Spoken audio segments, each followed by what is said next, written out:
Salut à toi, j'espère que tu vas bien et bienvenue dans cette nouvelle vidéo.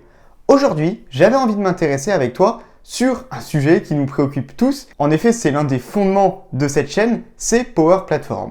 En effet, vous êtes beaucoup à me suivre et à regarder mes vidéos où on traite très souvent d'une fonctionnalité ou bien d'une solution très précise à l'intérieur de Power Platform. Par exemple, Power BI, Power Apps. Mais vous êtes aussi beaucoup à souhaiter découvrir cette plateforme ou bien peut-être la redécouvrir. Et c'est ce que j'ai envie de faire aujourd'hui dans cette nouvelle vidéo avec vous, c'est de revenir tout simplement sur qu'est-ce que Power Platform et qu'est-ce qu'il y a à l'intérieur et comment tout ça s'organise pour créer un ensemble cohérent. Ce que je te propose, c'est à chaque fois de pouvoir reparcourir l'ensemble des solutions à l'intérieur de Power Platform et d'en faire aussi une petite démonstration de moins de 3 minutes pour pouvoir comprendre à quoi sert cet outil. Avant de passer à la présentation et aux petites démonstrations de tous ces outils-là, je te rappelle que si cette vidéo t'aura plu, de laisser un petit like sous cette vidéo. C'est ce qui me permet de la rendre disponible à un maximum de personnes et de faire connaître cette plateforme à un maximum de monde. N'hésite pas aussi, vous êtes de plus en plus nombreux à le faire et je vous remercie pour ça, de pouvoir poser des questions dans l'espace commentaire. Ça permet de donner son avis, de pouvoir échanger ensemble et potentiellement d'avancer un petit peu plus vite. Et enfin, comme toujours, tu retrouveras en description de la vidéo, j'ai mon petit lien où j'ai créé un catalogue avec plus de 150 idées de cas d'utilisation de low-code, no-code que tu peux utiliser avec Power Platform ou avec d'autres outils. N'hésite pas à le télécharger, il est totalement gratuit.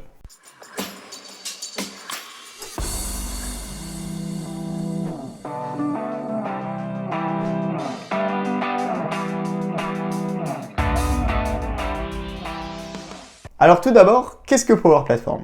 Power Platform, c'est la plateforme no-code, low-code de Microsoft. Elle est composée de 6 outils importants à connaître et que je vais te présenter juste après.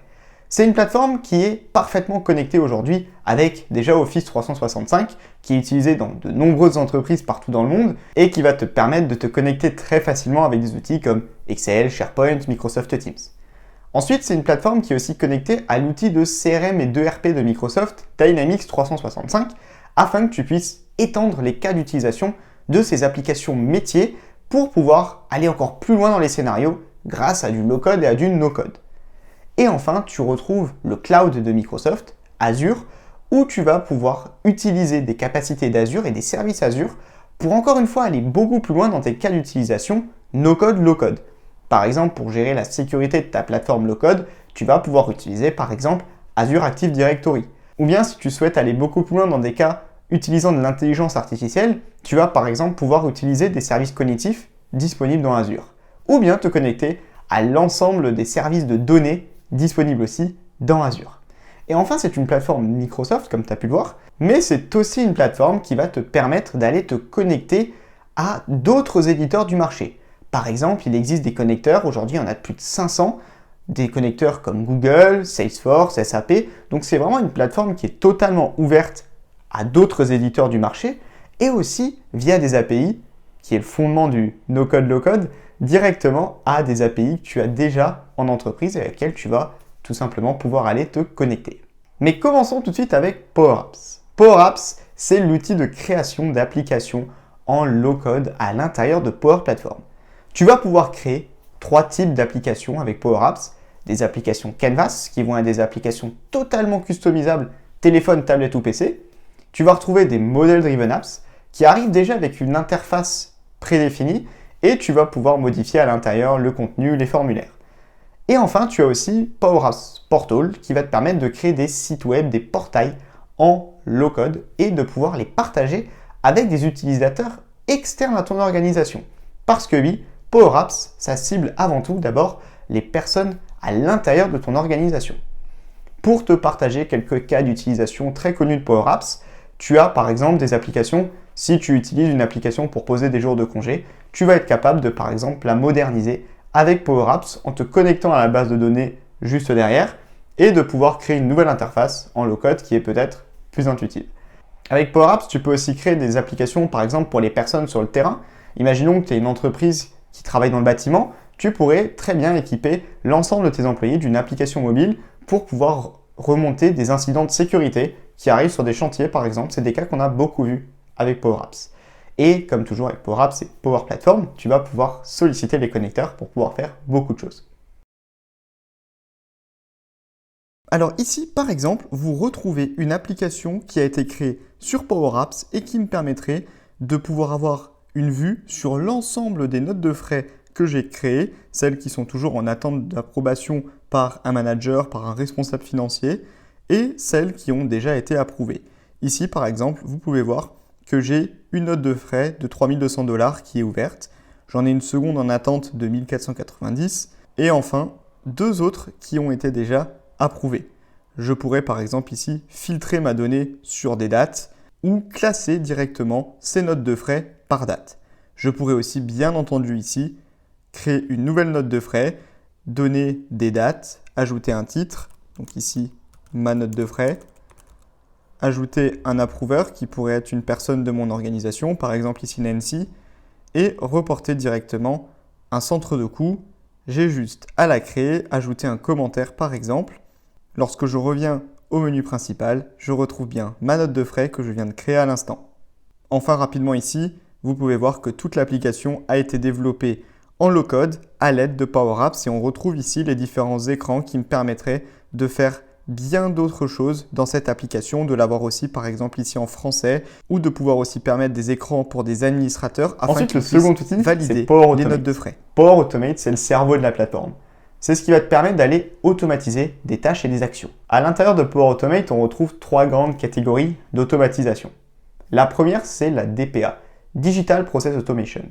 En fait, ce qui va se passer avec la DPA, c'est que tu vas être capable d'aller appeler les API de différentes solutions pour pouvoir automatiser des scénarios. Par exemple, à chaque fois que tu reçois un email dans Outlook, tu vas être capable de savoir s'il y a une pièce jointe et derrière de prendre la pièce jointe et de la mettre dans Dropbox. Ce qui se passe, c'est que Power Automate va appeler l'API d'Outlook et de Dropbox pour pouvoir récupérer le fichier ou la pièce jointe que tu as reçue par email et la mettre dans Dropbox par exemple. Et tu vas pouvoir automatiser ces scénarios à l'aide de la DPA dans Power Automate, ce qui va te permettre de dire lorsque quelque chose se passe, effectuer ces actions et placer des conditions aussi. Tu vas aussi pouvoir faire des automatisations basées sur des récurrences, par exemple tous les mois, toutes les semaines, si tu souhaites envoyer par exemple des newsletters, ou bien tout simplement tu peux démarrer toi-même via un clic souris directement ton flow pour pouvoir automatiser des choses. Je ne sais pas, par exemple, si tu as envie de déplacer beaucoup de données d'un endroit à un autre, tu peux le faire en une fois et c'est toi qui vas déclencher directement l'automatisation. Ensuite, tu retrouves la RPA, Robotic Process Automation. La RPA, ce qui est intéressant, c'est qu'on ne va pas aller solliciter des API, mais on va plutôt entraîner des robots via des tâches qu'on va enregistrer à l'écran pour jouer des tâches à sa place. Si tu as déjà fait des macros Excel, c'est exactement la même chose, mais pour des solutions. En fait, ce qui est intéressant, c'est que tu vas être capable de dire au robot « je clique ici, ici je tape du texte, ici je fais ça », et le robot, lui, il va comprendre tout ce que tu fais, et ensuite, il va être capable de le rejouer pour toi. Pour te donner un exemple très simple, imaginons que tu reçois un PDF et que tu fais un copier-coller d'un PDF vers un fichier Excel, et bien en fait, et que tu as par exemple, je sais pas moi, une vingtaine de fichiers PDF, tu vas être capable de dire au robot, pour tous les fichiers Excel que j'ai ici, tu me copie-colles ces informations-là et tu les places ici, dans le fichier Excel. Et enfin, la dernière catégorie, c'est le process mining. Alors c'est plutôt un produit de niche, le process mining. Le process mining, c'est ce qui va te permettre de comprendre un processus. Imaginons que par exemple que tu vas avoir une personne des équipes comptabilité dans ton organisation, eh bien tu es capable avec le process mining de mettre un espèce d'enregistreur directement sur son PC et de pouvoir suivre toutes les tâches et toutes les actions que la personne va faire. Et combien de temps ça lui prend de faire chaque action. Et en fait, à la fin, tu arrives à avoir des arbres décisionnels qui comprend en fait tout le processus qui vient de se passer. Et surtout derrière, la chose importante, c'est de pouvoir l'automatiser, bien évidemment. Donc voilà l'ensemble cohérent de Power Automate et tout ce qui est lié à l'automatisation. Et donc nous voici dans Power Automate. Dans Power Automate, je vais donc pouvoir créer une automatisation sur une tâche assez répétitive.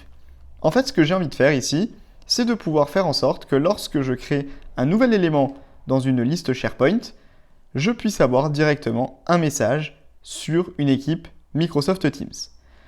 Pour les personnes qui ne sont pas familiers avec SharePoint List, cela se présente sous cette forme. J'ai une liste SharePoint qui me permet de suivre les recrutements suite à une campagne de recrutement dans mon entreprise. Et ensuite, à l'intérieur, tout comme dans un fichier Excel par exemple, je vais avoir des colonnes et à l'intérieur de ces colonnes, différentes entrées et rentrées de l'information pour par exemple ici suivre mes recrutements, comme c'est le cas dans un fichier Excel. La grande différence, c'est que je vais pouvoir formater les informations lorsqu'elles vont être rentrées par mes utilisateurs pour avoir des rentrées d'informations qui soient exactement les mêmes pour tout le monde et ainsi mieux structurer le travail. Par exemple ici, si j'ajoute une personne, vous voyez que j'ai un formulaire à remplir dans SharePoint. Et ensuite, sur Microsoft Teams, j'ai ici une équipe Microsoft Teams qui me permet de collaborer avec d'autres personnes et à l'intérieur, j'ai un canal candidat où je vais avoir le message qui va être posté automatiquement et je n'aurai donc pas, moi, à y cliquer ici une nouvelle conversation et à faire des copier-coller des informations entre les deux outils. Si nous revenons dans Power Automate, j'ai tout simplement identifié ce qu'on appelle un déclencheur qui va me permettre de dire lorsque une information est créée dans ce site SharePoint et dans cette liste, donc la liste des recrutements, et ensuite juste ici dans Microsoft Teams, de pouvoir poster un message automatiquement en tant qu'utilisateur, de pouvoir le mettre dans un canal, dans l'équipe, mon équipe de fou et dans le canal candidat.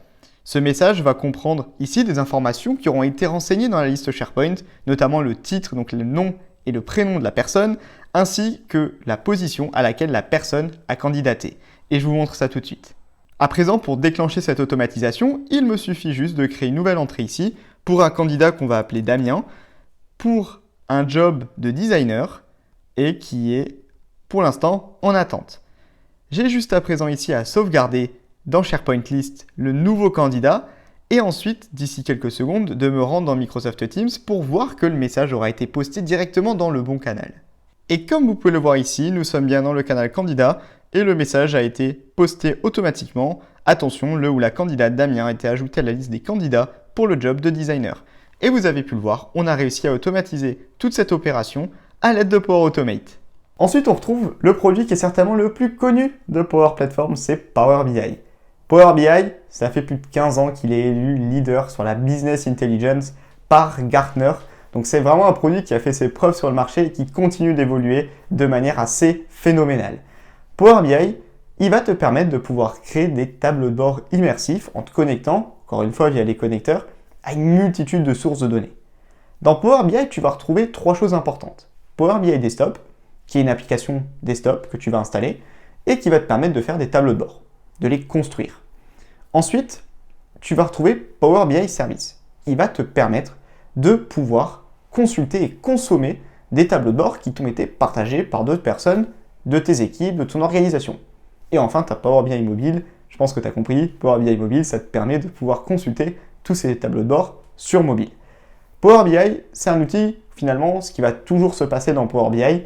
Tu sélectionnes ta source de données, par exemple un fichier Excel, pour prendre l'exemple le plus bateau, et tu vas importer la donnée de ton fichier Excel dans Power BI. Tu vas être capable de retravailler, de cleaner, de nettoyer cette donnée, et ensuite de pouvoir créer des visualisations basées sur cette donnée. Ici, vous retrouvez un exemple de report Power BI avec à l'intérieur différents dashboards qui me permettent ici de pouvoir suivre les résultats sales et à la fois marketing de mon entreprise. Je peux par exemple ici voir le nombre de volumes de produits que j'ai vendus, mon pourcentage de part de marché, le sentiment de mes utilisateurs et de mes consommateurs sur mes produits. Et ce qui est vraiment génial, c'est que ce sont des tableaux de bord immersifs, c'est-à-dire qu'ici, lorsque je vais sélectionner volume comme ceci, directement, il m'ouvre le deuxième onglet de mon report qui me permet de voir ici plus en profondeur les volumes et de pouvoir les interpréter. Et par exemple ici, si je sélectionne un segment de clients, je vais avoir l'ensemble de mon tableau de bord qui va se mettre à jour en filtrant l'information sur ce que j'ai sélectionné. Ce qui va permettre donc de créer des tableaux de bord et d'aller vraiment creuser derrière la donnée pour pouvoir prendre les meilleures actions possibles. Et enfin, le quatrième produit, c'est Power Virtual Agent. Power Virtual Agent, il va te permettre de créer des chatbots conversationnels en no-code. Donc tu vas pouvoir designer des chatbots, leur permettre de répondre à des utilisateurs, de pouvoir avoir des conditions, de poser des questions, de capturer de l'information. En plus de ça, Power Virtual Agent, il sollicite et il a été créé via des capacités de Azure Bot Framework. Donc en fait, là, tu vois bien le lien de Power Platform avec Azure. Et en fait, ça te permet de pouvoir avoir des capacités d'intelligence artificielle natives dans Power Virtual Agent. Notamment, par exemple, Power Virtual Agent est capable de comprendre des éléments de texte pour capturer des informations. L'intelligence artificielle te permet aussi de pouvoir parfaire ton bot au quotidien pour le rendre de plus en plus efficace. C'est souvent l'un des points fondamentaux des bots. C'est souvent l'un des points les plus cruciaux lorsqu'on crée un bot, c'est comment l'optimiser et comment le rendre super efficace. Et enfin, toujours sur l'ouverture, car ce n'est pas seulement une plateforme Microsoft, tu vas être capable de pouvoir mettre tes bots directement dans Teams, sur Slack, sur Skype, ou bien tout simplement sur Telegram, ou encore mieux sur ton site web, pour pouvoir traiter avec tes utilisateurs directement via un chatbot. Nous voici maintenant dans Power Virtual Agent. C'est ce qui va me permettre de créer des chatbots conversationnels et ensuite de les publier dans différentes solutions. Ici par exemple, j'ai créé un chatbot qui me permettrait de connaître les horaires d'ouverture d'un magasin et je vais tout simplement pouvoir commencer à converser avec lui. Ici, il est en anglais, j'aurais très bien pu le créer en français aussi. Je vais lui poser une question. Vous voyez à droite que j'ai le suivi des interactions que j'ai avec le bot, où je vais lui poser la question en lui disant bonjour. Et ensuite, il va me demander en quoi puis-je t'aider aujourd'hui. Je vais lui demander les horaires d'ouverture du magasin. Et de là, il va directement me répondre. Je peux aussi retrouver l'ensemble du suivi ici avec les phrases que je viens d'utiliser. Par exemple, moi j'ai tapé Opening Hours et donc il a compris que je cherchais à rechercher les horaires de magasin grâce à l'intelligence artificielle présente dans Power Virtual Agent. Et ici, il a pu me proposer des questions. Il me redirige à la fin vers un autre topic qui est la fin du topic si ma réponse a été positive à est-ce que j'ai répondu à ta question. Ici, on va mettre tout simplement yes. Et derrière, je n'aurai juste à le noter. Et pour cela, ensuite, derrière, il va pouvoir stocker la donnée pour pouvoir toujours s'améliorer et toujours mieux répondre aux questions des utilisateurs. À présent, j'ai envie de te parler de Dataverse. Dataverse, c'est le moteur de Power Platform. C'est finalement ce sur quoi tout repose. Dataverse, il va déjà te permettre de stocker de la donnée. Tu vas pouvoir stocker de la donnée sous forme de table, un petit peu comme dans des fichiers Excel, mais d'une manière beaucoup plus structurée. Ensuite, tu vas aussi pouvoir définir qui peut voir quelles données, de quelle manière, est-ce qu'il peut créer de la donnée, est-ce qu'il peut en supprimer, pour pouvoir commencer à créer un modèle de sécurité sur l'ensemble de ta donnée. Dataverse, il te permet aussi de pouvoir gérer la manière dont tu vas packager tes solutions. C'est par exemple à l'intérieur, tu vas pouvoir mettre des applications, des automatisations et ensuite pouvoir gérer grâce à ça le cycle de vie de tes applications. Cette application, c'est une application de production, de développement ou bien de test. Tout ça pour pouvoir permettre à la fin à tes utilisateurs finaux de disposer de la meilleure expérience possible. Dataverse, il te permet aussi d'importer de la donnée d'autres bases de données et de faire bien plus de choses que ça. Mais l'idée, c'est pas d'aller tant en profondeur que ça dans Dataverse. Pour ça, il y a une vidéo qui s'affiche en haut à droite où j'ai fait une introduction complète à Dataverse. À présent, concernant Dataverse, Dataverse, il est accessible via le portail Power Apps et Power Automate. Juste ici sur la gauche, vous retrouvez Dataverse qui va vous permettre de créer des tables, des choix, des data flows qui vont permettre d'importer de la donnée, d'exporter de la donnée vers Azure Synapse qui est une solution de big data, de créer des connexions avec l'ensemble des connecteurs pour ne pas avoir à recréer la connexion à chaque fois, d'aller appeler des API via les custom connectors et de vous connecter à de la donnée on-premise via des data gateways. Et ici, par exemple, on pourrait sélectionner une table et ensuite ici, vous retrouvez l'ensemble des tables qui arrivent directement lorsque vous créez un nouvel environnement et vous avez juste à sélectionner nouvelle table. Ici, à ajouter la donnée qu'on souhaite capturer, c'est par exemple mes clients, à ajouter comme ceci la table. Ensuite, la table va se faire provisionner de nombreux champs et par exemple ici, je pourrais demander à avoir le nom du client sur un champ de type texte, à l'ajouter. Ensuite, à ajouter ici par exemple l'email du responsable achat et de prendre un type de données qui sera cette fois-ci par exemple un email, de l'ajouter, de sauvegarder ma table et à présent je suis capable d'utiliser cette table tout comme un fichier Excel, de la donnée dans SQL ou directement dans une liste SharePoint, de pouvoir exploiter Dataverse pour pouvoir stocker ma donnée et créer de la donnée aussi via mes applications Power Apps, Power Automate. Vous l'avez compris, mais en plus de ça, Dataverse peut me permettre de créer des modèles de sécurité pour finalement dire qui a accès ou non à la donnée. Et enfin, le dernier produit dont j'avais envie de te parler aujourd'hui, c'est AI Builder. l'intelligence artificielle en no-code dans Power Platform. Tu vas être capable de pouvoir créer des modèles d'intelligence artificielle qui vont, eux, être capables de reconnaître des images, du texte, de pouvoir convertir des langues, de te faire beaucoup de choses à l'intérieur de AI Builder. AI Builder, il arrive avec deux types de modèles. Tu as des modèles prédéfinis. En fait, ils ont été créés et entraînés régulièrement par Microsoft, par exemple pour lire des cartes d'identité, pour lire une facture, pour lire un reçu, par exemple que tu peux recevoir au restaurant pour analyser des notes de frais. Ces modèles-là, ils sont entraînés par Microsoft. Ça te permet d'éviter de l'entraîner et de continuer à l'alimenter. Tu peux l'utiliser en quelques clics. Mais après, il y a aussi des modèles personnalisés, en no-code toujours, qui vont te permettre d'être plus proche de tes besoins. Par exemple, les factures. Toutes les entreprises n'ont pas les mêmes factures. Je pense qu'on est tous d'accord là-dessus. Et en fait, tu vas être capable d'entraîner un modèle d'intelligence artificielle qui va reconnaître tes factures pour en extraire, par exemple, le montant, la date ou bien le client. Et derrière, de pouvoir automatiser, par exemple, le processus de gestion de la facturation. Tu vas aussi être capable, par exemple, de le faire aussi avec de la reconnaissance d'image pour aller dans des scénarios beaucoup plus poussés.